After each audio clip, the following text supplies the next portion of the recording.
se decidió construir una nueva ciudad en la zona de Ensenada. La futura capital provincial fue llamada La Plata. La ciudad fue inaugurada en 1884 por el entonces gobernador Dardo Rocha. En los años siguientes se instalaron el alumbrado público, las líneas de telégrafo y de teléfono y una tranvía eléctrico. Gobierno en manos de unos pocos. Entre 1852 y 1880, el Estado y las instituciones políticas argentinas lograron consolidarse. Los mecanismos de participación democrática se hallaban en manos de los sectores dirigentes. El poder económico y el prestigio social de estos grupos les aseguraba la posibilidad de influir de manera decisiva en la toma de decisiones. A partir de 1861, el liberalismo fue la ideología política predominante entre los sectores dirigentes argentinos. La norma y las instituciones de gobierno se habían edificado sobre los fundamentos de esta doctrina. Sin embargo, la realidad de las prácticas políticas predominantes en esos años difería mucho de los preceptos liberales como la igualdad y la libertad.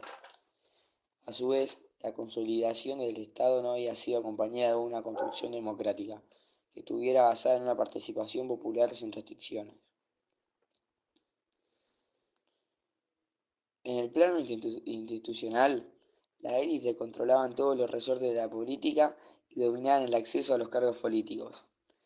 La sucesión presidencial se establecía a partir de acuerdos entre los grupos de dirigentes provinciales y se ratificaba luego en elecciones fraudulentas, ignorando la voluntad popular. Existían espacios donde los sectores populares podían hacer oír su voz, especialmente a través de manifestaciones callejeras o dando a conocer su apoyo por alguno de los candidatos. Esto formó una concepción liberal de la política que permitía que las distintas ideas se manifestaran libremente en las calles o incluso en la prensa escrita. Mecanismos electorales. A pesar de que la institución de 1853 garantizaba el sufragio universal masculino y establecía la soberanía popular, a la hora de elegir las autoridades, los grupos dirigentes encontraron diversos mecanismos para controlar las elecciones y asegurar su predominio en los cargos de gobierno. Los sectores más poderosos a nivel nacional y provincial realizaron manipulaciones de distinto tipo para mantener en su poder el control de las elecciones. El fraude electoral fue una constante en la política argentina de la segunda mitad del siglo XIX. Esta situación era posible porque el sufragio no era secreto ni obligatorio, y aquellos que manejaban los recursos del Estado eran los que confeccionaban y controlaban los padrones electorales, decidiendo quiénes podían votar y quiénes no. Se realizaba el escrutinio. Además, contaban con capacidad financiera para movilizar electores y estaban al mando de las fuerzas de seguridad para excluir a los que cuestionaran sus prácticas. La participación en las elecciones casi nunca llegaba al 5% del total de la población. Empleo de la violencia como forma de hacer política. La intimidación y el uso de la fuerza eran frecuentes durante los comicios. Solían terminar en enfrentamientos entre partidarios de los distintos candidatos o con intervención de la policía e incluso del ejército. En muchos casos, los seguidores del candidato derrotado en los comicios denunciaban fraude. Desconocían el resultado de las elecciones y salían a las calles a protestar y ocasionar disturbios. Entre 1862 y 1880, los levantamientos armados fueron una constante en la política argentina, tanto en el interior como en Buenos Aires.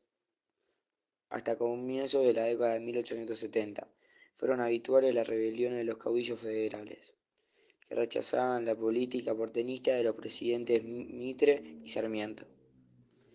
Ante situaciones como esas, el ejército intervenía para terminar definitivamente con cualquier manifestación de oposición al gobierno nacional.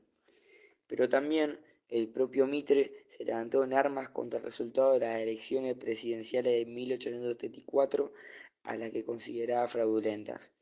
Y en 1880, Carlos Tejedor inició la rebelión porteña tras perder la presidencia con Roca.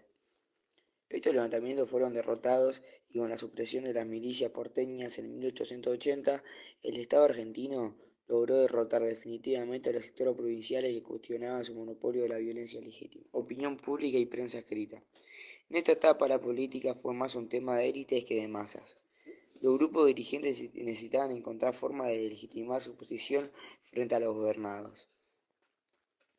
En una sociedad cada vez más moderna y compleja, fue surgiendo especialmente en las ciudades, un espacio de opinión pública en el que la política era un tema de reflexión y debate. Tanto los partidos políticos como los dirigentes buscaron participar en ese ámbito para captar el apoyo de sectores que se interesaban crecientemente en la política. La prensa fue uno de los recursos empleados para ese fin.